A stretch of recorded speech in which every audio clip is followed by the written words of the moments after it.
Hi, it's Andrea Dancing Star. Good morning. Good morning.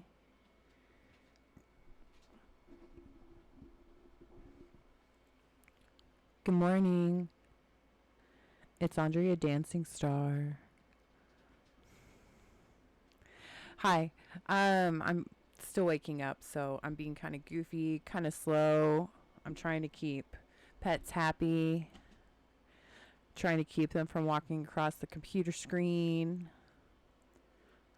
My nails, they need to be redone again. Like repolished. My hands actually looked kind of swollen. Are they? Are they swollen? Maybe a little bit. They are kind of a little bit. Wonder why. Getting older.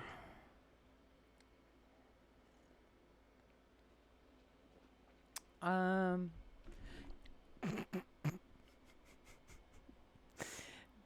Hattie just tried to jump up here and she actually kind of like she was going to try to jump up and lay down and she kind of jumped up and fell and it was kind of funny. It wasn't quite as graceful as she intended. So I lightened my hair so I can look more like Hattie Beans.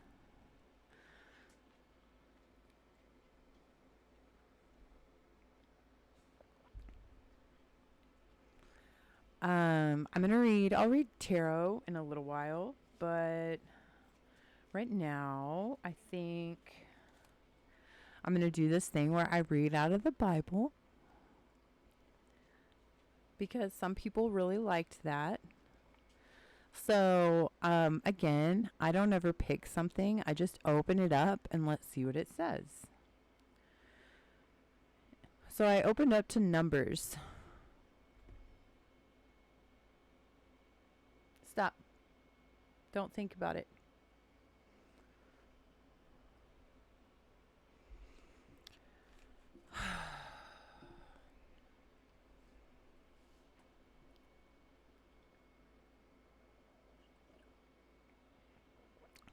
It's basically like having toddlers now. And there is like 45% of me that's questioning, why did you foster this puppy? Because Hattie was already like having a toddler. And now I've got a bigger toddler. And the toddlers don't like each other.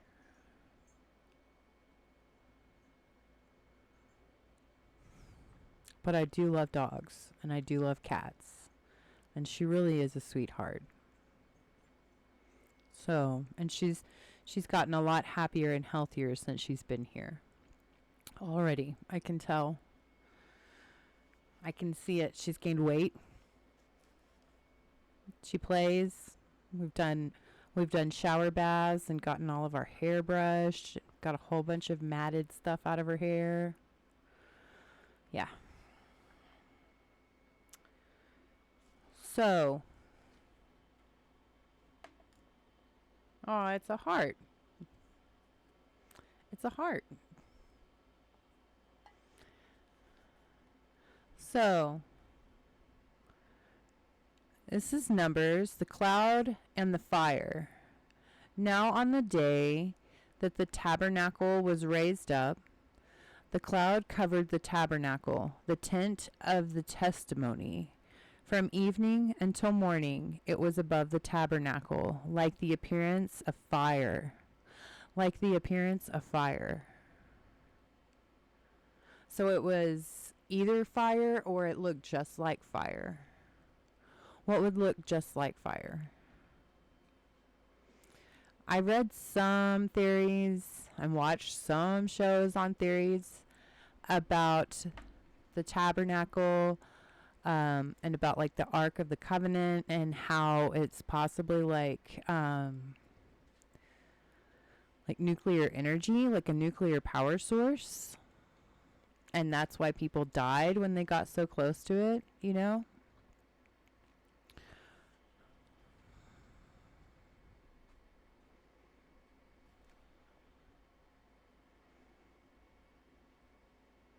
Okay. So it was always the cloud covered it by day. So it was always the cloud covered it by day, and the appearance of fire by night. A cloud covered it by day, and a cloud covered it by night. Oh, fire by night. Okay, so a cloud covered it by day and fire by night. A cloud covered it by day and appearance of fire by night. So also, I mean, I don't know how nuclear energy works. I don't know if it makes smoke, but there's also volcanoes are smoky in the daytime, and you can see the fire at night.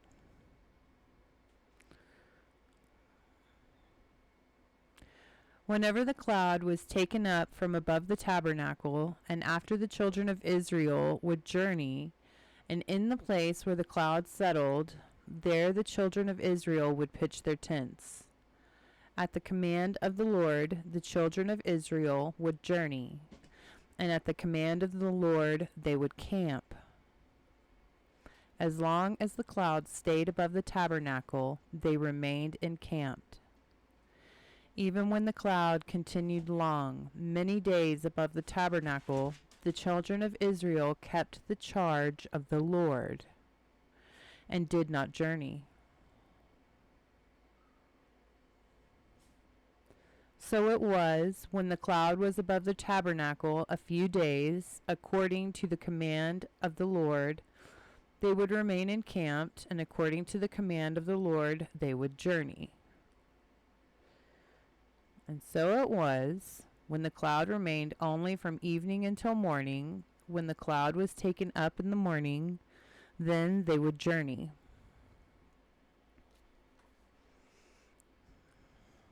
Then they would journey. When the cloud was taken up in the morning, then they would journey. Whether by day or by night, wherever the cloud was taken up, they would journey. Whether it was 2 days, a month, or a year that the cloud remained above the tabernacle, the children of Israel would remain encamped and not journey. But when it was taken up, they would journey. At the command of the Lord, they remained encamped, and at the command of the Lord, they journeyed. They kept the charge of the Lord at the command of the Lord by the hand of Moses.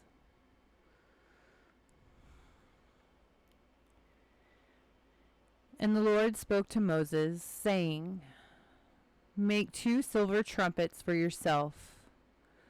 You shall make them of hammered work. You shall use them for calling the congregation and for directing the movement of the camps. When they blow both of them, all the congregation shall gather when you shall gather before you at the door of the tabernacle of meeting. But if they blow only one, then the leaders, the heads of the divisions of Israel, shall gather to you. When you sound the advance, the camps that lie on the east side shall begin their journey. When you sound the advance the second time, then the camps that lie on the south side shall begin their journey. They shall sound the call for them to begin their journeys. And when the assembly is to be gathered together, you shall blow, but not sound the advances.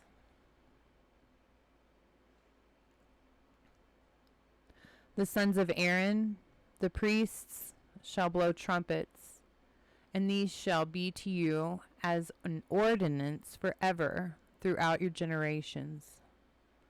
Forever throughout your generations. So for every generation. So even up until now, basically. I would like to take this moment to state that Israel, that God is speaking about, is a people. Yes, they are in the Middle East, but Israel is an actual people.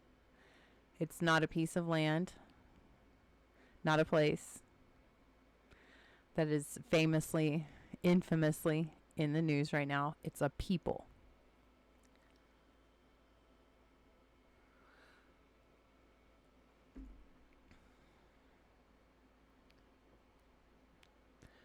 Where you go to war in your land against the enemy who oppresses you, then you shall sound an alarm with the trumpets, and you will be remembered before the Lord your God, and you will be saved from your enemies. Also, in the day of your gladness, and your appointed feasts, and at the beginning of your mouths, you shall blow the trumpets over your burnt offerings, over the sacrifices of your peace offerings, and they shall be a memorial for you before your God. I am the Lord your God. Okay.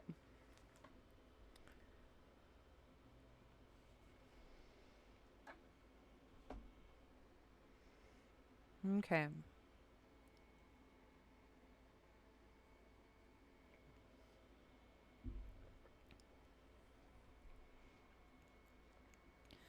So I was watching just like a history documentary last night, and I was watching about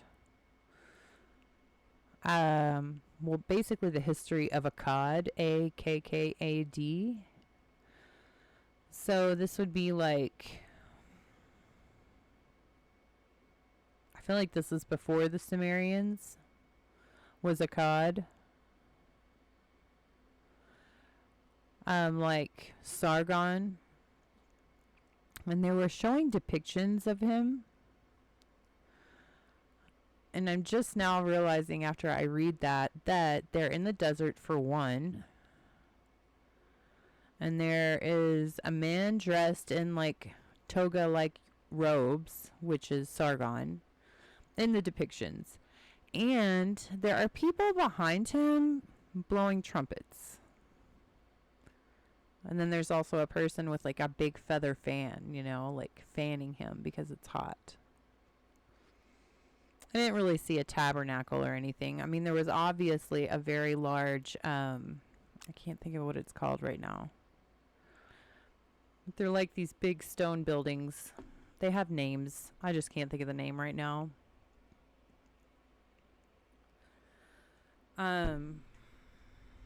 But yeah, that's interesting. Yeah, they were blowing trumpets behind him. Trumpets. Trumpets.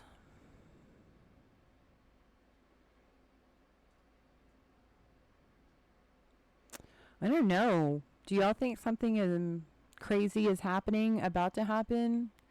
Something apocalyptic?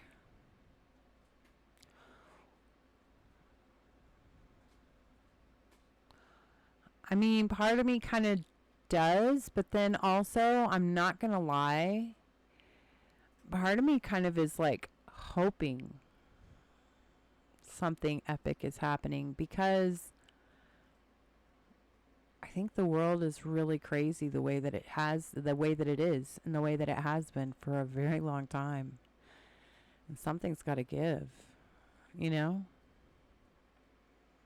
Maybe if something crazy happens, all of this craziness would find a way to end, because obviously humans haven't found a way to be living on this planet in a non-destructive way. There's also this part of me that's like, I really would love to actually meet Jesus. I really would. I would love to say, like, I live in a time when he came back.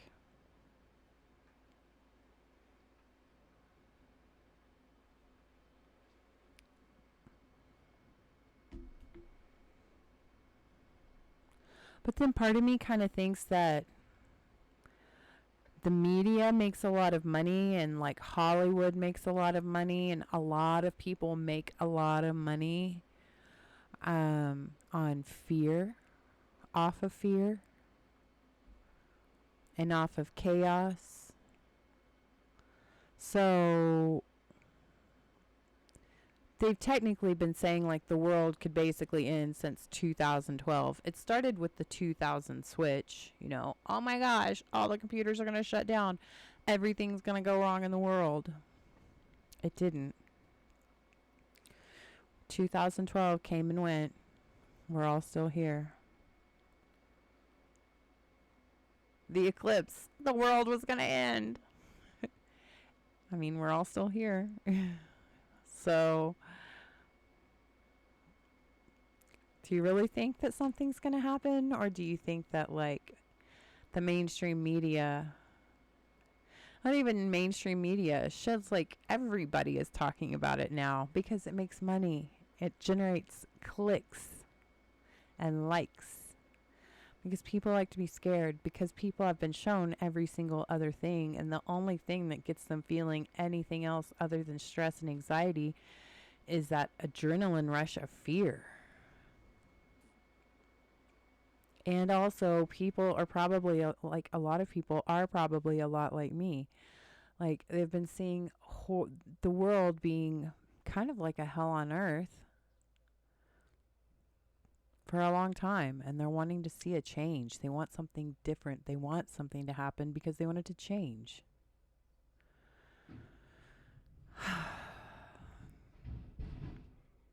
Interesting, huh?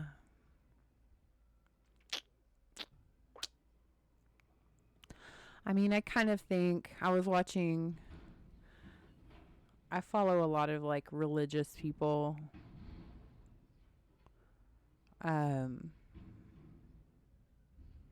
Christian religious people on YouTube.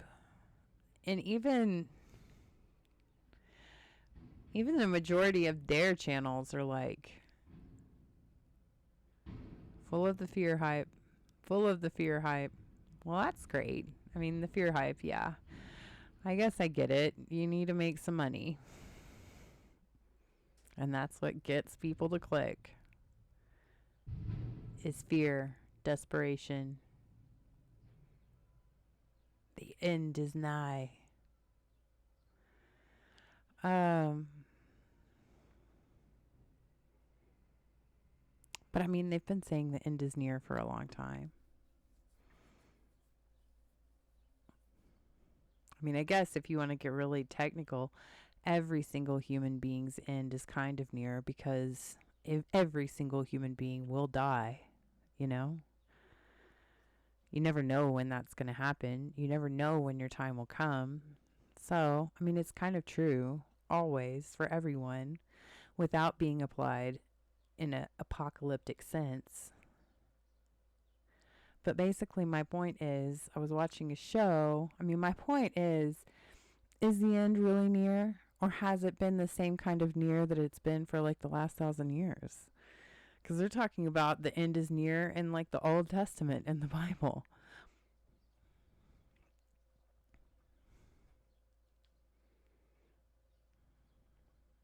We're still here. The wind is still blowing. So this one show that I watched from one of these Christian ministry channels, every now and then he has some good people on his channel that talk, or some interesting people. You know, they have some like interesting things to say. You know, I will give him that much. He has some interesting interview subjects. But this one is talking about like the old gods are coming back, and the old gods are basically demons. And then, you know, ancient aliens will say that the old gods are demons, are aliens.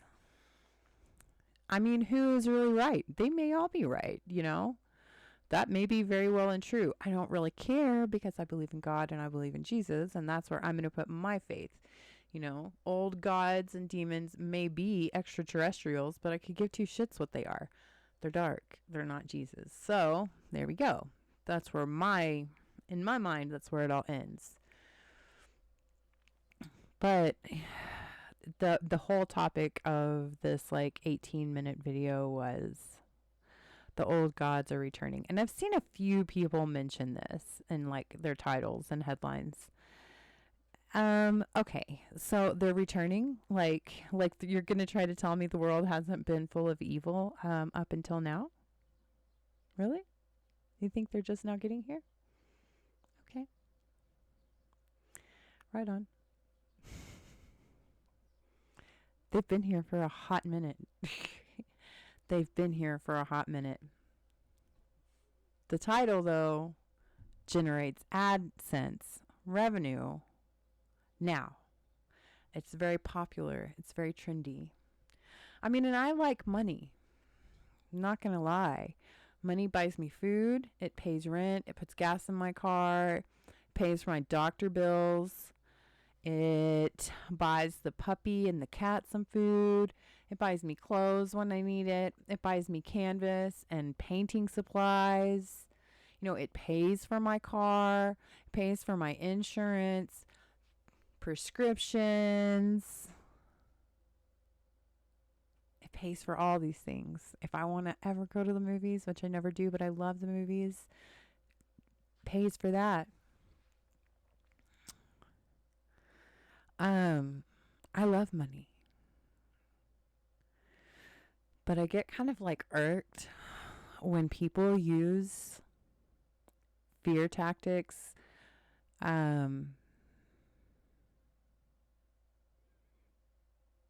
incorporated with the Holy Bible and the words in a fear, hype, click generating way. I really get, I don't like that. It becomes very disingenuous to me. Like, do you really give a shit about the end of the world, or do you just care about your AdSense? I mean, I like money and I have a YouTube channel, but I also have a full-time job. Because this is not my only form of income. You know, I don't know if I would ever actually make it my only form of income. Because I don't want my whole life to be wrapped up in tarot. It's fun. I like doing it, but that's not the only thing I want to do. And I feel like a lot of times it gets really, it's like this opportunity to get people in their kind of like greedy bone of their body, because it's really quite easy. Look at that little puppy looking out the window. She's so cute. But it's easy to kind of like play on people's greed. Hi, little puppy dog. How are you? Hi, honey baby. I love you. Yes, I do. Because it's easy for the most part. You know, you don't have to like travel anywhere. Most people have computers in their house. Some of these people know how to like do fantastic computer editing. It's like maybe even fun for them. You know, my part is easy. I just hit record and read cards or sit here and talk. So it can be very easy, you know? And then once you get so many likes and so many clicks and so many subscribers, go look on Social Blade. You'll see how much people money make. People money make. How much money people money. You know what I'm saying. How much money people make. They make a lot of money. So I can see where it's like seductive, you know, where they're just like, oh, I want more of this. I want more of this. I want more of this. I mean, I probably would want more too, if that was what I was getting. But I do still have a pretty strong moral compass existing inside of me. It definitely makes me go, you know, when I'm in, makes me think about situations. It makes me think about the way that I'm earning money. It makes me think about the way that I'm living my life. I just don't like it when people use fear hype and then they mix in the Bible with it. Like, because people can get fanatical when it comes to religion, especially their own religion. Scary shit happens when people get fanatical. Scary things happen to other people, to the world, when people get fanatical. Jesus loved everyone. I don't think once he said you need to be fanatical. I don't think he said that. So,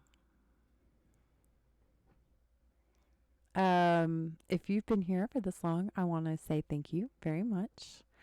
I very much appreciate you. I know that there will be a couple of you who will stick around this long. Some of you, once you realized I wasn't doing tarot, some of those people, they clicked off 20 minutes ago. And that's okay too. I'm not here to force anyone to enjoy anything. Force you to enjoy this. No. But I will be back in a little bit. I'll make another video with tarot. I will, read tarot for the signs like I do. I worked extra day this week, so an extra 12 hours. So I'm kind of a little bit behind on my days off. But I will get there. And I just want you to know that God loves you and Jesus loves you always and forever. And God created you. So if you're ever worried that God, might be disappointed in you, just remember God created you. So God created you and he knows exactly what you were going to do. He knew when he was creating you exactly how your life was going to be because he made you. So if you ever get stuck and worried that maybe God is disappointed in you or upset with you because of something you've done, remember, God created you. God knows. Hey, Sister Sue, stop eating the pillows.